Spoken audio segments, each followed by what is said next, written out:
Bienvenidos. El día de hoy hablaremos sobre la fisiopatología del asma.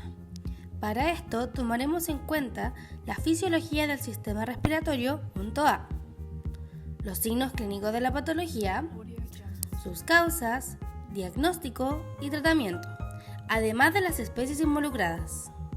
Para entender cómo funciona el asma, debemos comprender el correcto funcionamiento del sistema respiratorio. Para comenzar, la principal función de este sistema corresponde al intercambio de oxígeno y dióxido de carbono entre el entorno y los tejidos, además de la captación de feromonas y un mecanismo de regulación térmica y ácido base.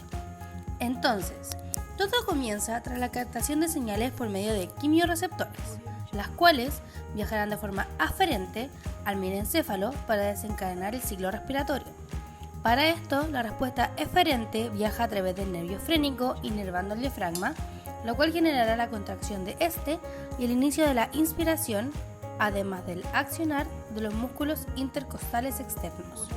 Una vez que el aire pasa por los bronquiolos, llega a los alveolos y se produce el intercambio gaseoso y el desecho principal CO2, el cual, para ser eliminado, necesita del proceso de expiración en el cual se contraen de forma pasiva los músculos intercostales internos que permitirán el flujo del aire hacia el exterior. Entrando en esta patología, debemos saber que se define asma como una enfermedad inflamatoria crónica de las vías aéreas, la cual genera dificultad respiratoria, sibilancias, tos y opresión torácica, lo que implica una disminución en el flujo aéreo. En veterinaria, las principales especies afectadas corresponden a perros y gatos, aunque se han desarrollado modelos de estudio de esta enfermedad en ratas, ratones, conejillos de India y ovejas, para entender cómo ocurre y su comparación con el sistema respiratorio humano y sus posibles tratamientos. El origen del asma no se conoce de manera exacta. Dentro de estos encontramos predisposición genética, obesidad y o falta de actividad física, lo que genera el aumento de volumen de aire seco inhalado y pérdida de agua de la mucosa respiratoria. De esta manera, se liberan células inflamatorias, mastocitos y eosinófilos, con mediadores inflamatorios como la prostaglandina y la histamina, los que interactúan con el músculo liso provocando la broncoconstricción. En la mayoría de los casos, la hipersensibilidad de tipo 1 es la principal causa de esta enfermedad, donde en un primer encuentro con el llamado alérgeno, como polvo, aerosoles, polen, etc., las células dendríticas los fagocitarán llevándolo a los nódulos linfáticos para ser presentado ante los linfocitos T helper 2, los que promueven la diferenciación de linfocitos B a inmunoglobulina específicos que se unirán a los mastocitos presentes en el epitelio respiratorio. Al encontrarse el individuo nuevamente con el antígeno, que ingresa por las vías aéreas superiores, llega al epitelio y es captado por las inmunoglobulinas E, que desencadenan una reacción inflamatoria aguda liberando histamina. Dependiente de cada situación, puede broncocontraer o broncodilatar. Serotonina aporta la contracción de la musculatura lisa del bronquio y lo obstruye el flujo de aire. Y gránulos de mastocitos, al contener amina vasoactiva, genera aumento de la permeabilidad capilar, generando edema y la sobreproducción de moco, que ayuda a la obstrucción del flujo aéreo, es decir, broncoconstricción. Y bueno, así es como se presentan los ejes principales del asma. 1. Hiperrespuesta bronquial. Es la hiperconstricción del músculo del bronquio conocido como broncoespasmo. 2. Inflamación, que genera hipertrofia e hiperplasia del tejido muscular liso bronquial, además de edema por aumento de la permeabilidad capilar. 3. La obstrucción del flujo aéreo, como resultado de la hiperrespuesta bronquial e inflamación. En cuanto al diagnóstico, no existe signología patognomónica para esta enfermedad. Por ende, se realiza un diagnóstico diferencial con otras enfermedades que presentan signos clínicos similares, como son insuficiencia cardíaca, neumonía, neoplasias y parásitos pulmonares. En caso de parasitosis pulmonar, especialmente en caso de infección por A. abstrusus, que es un nematodo, se debe realizar un coproparasitario junto a un análisis de sangre, el cual puede revelar un aumento de eosinófilos y de las globulinas plasmáticas.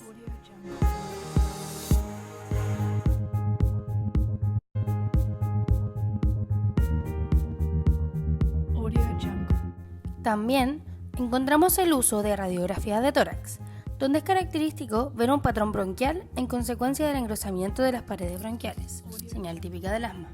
En este, se observa un patrón de rosquilla en cortes transversales del bronquio y uno de vías de tren en los cortes longitudinales, además de una radiodensidad causada por un colapso del lóbulo derecho medio del pulmón.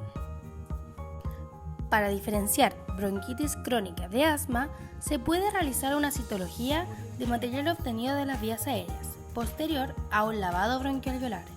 En caso de asma, predomina la cantidad de eosinófilos, de lo contrario, un aumento en la cantidad de neutrófilos será el principal indicio de bronquitis crónica.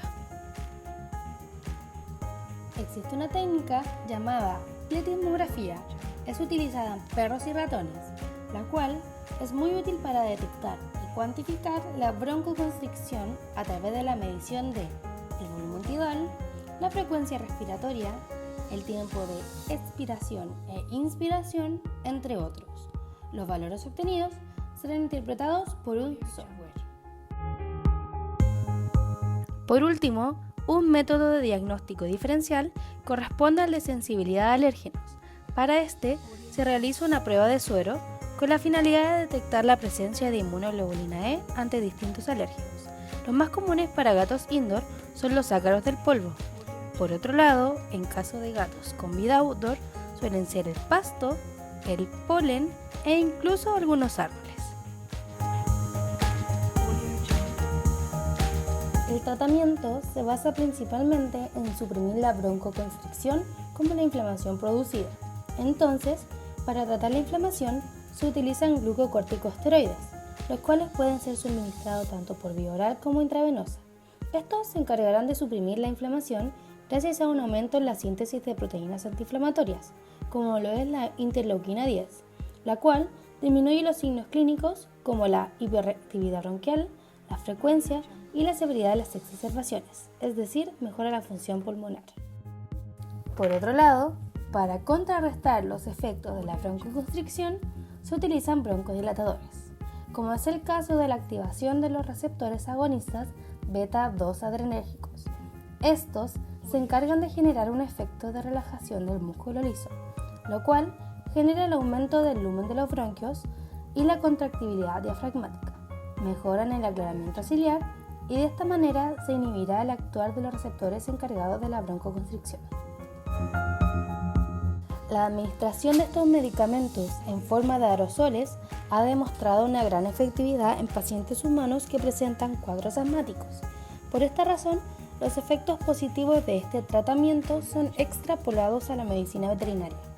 Sin embargo, la mayor complicación que este conlleva corresponde a la falta de una mascarilla estándar apta para cada tipo de paciente debido a la gran variedad morfológica craneana entre cada especie y raza. Junto a esto, otra gran dificultad corresponde al comportamiento del animal, ya que la mayoría de estos tienden a sacarse la mascarilla o simplemente no es posible lograr que estos la utilicen producto de la incomodidad que éste genera. A continuación, expondremos un ejemplo de esta patología a través de un caso clínico. Llega un paciente a consulta. El paciente corresponde a un felino llamado Michi. En los antecedentes de esta, vemos que se trata de una hembra. Tiene 3 años de vida, pesa 4 kilogramos, se encuentra con todas sus vacunas al día. Su estilo de vida es indoor y no convive con más animales. El motivo de consulta correspondía a que presentó respiración forzada y tos hace un par de meses, según explica la tutora. Durante el examen clínico se recopiló la siguiente información. El paciente presentó mucosas de coloración rosadas, una frecuencia cardíaca de 150 latidos por minuto sin sonidos agregados, frecuencia respiratoria de 35 respiraciones por minuto, con presencia de sibilancias en el lobo caudal izquierdo. Por último, al evaluar el estado de hidratación del paciente, se observó un tiempo de higiene capilar correspondiente a 2 segundos.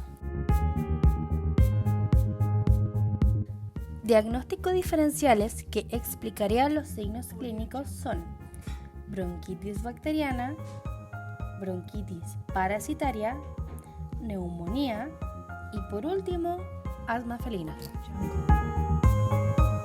pruebas diagnósticas realizadas al paciente fueron radiografía de tórax, que muestra radiodensidad en patrón bronquial, coproparasitario negativo, lavado bronquioalveolar, que al analizar muestra un aumento en la cantidad de eosinófilos. Estos resultados indican que el paciente presenta asma felino. Para este paciente, el tratamiento indicado con el fin de aliviar los signos clínicos fueron glucocorticoides y a su vez antiinflamatorios, con la finalidad de despejar las vías aéreas mediante la broncodilatación. De manera anexa, se recomendó al tutor realizar control del medio ambiente en la casa, ya que los ácaros del polvo serían el principal alérgeno en gatos indoor con asma felina. Para finalizar, podemos destacar el proceso de diagnóstico de esta patología, el cual es complejo debido a que diferentes enfermedades tienen signos clínicos similares, lo que conlleva una amplia cantidad de diagnósticos diferenciales antes del definitivo. Además, en relación a la especie más frecuentemente afectada, el gato, los tratamientos inhalatorios se ven más complicados por el comportamiento del paciente. En consecuencia de esto, el método de tratamiento para este es por vía oral. Por parte del médico veterinario, se hace esencial el manejo de la fisiología respiratoria, con el fin de comprender cómo afecta esta enfermedad al animal y así entregar las indicaciones necesarias al tutor para obtener un tratamiento exitoso en esta patología crónica. Y por último, a modo de proyección, se plantean buscar métodos que identifiquen de manera exacta el origen de los signos clínicos rápidamente, para así entregar al paciente un tratamiento efectivo en primera instancia y evitar que el dueño realice gastos económicos en pruebas diagnósticas innecesarias y tratamientos que no son exitosos. Gracias por su atención.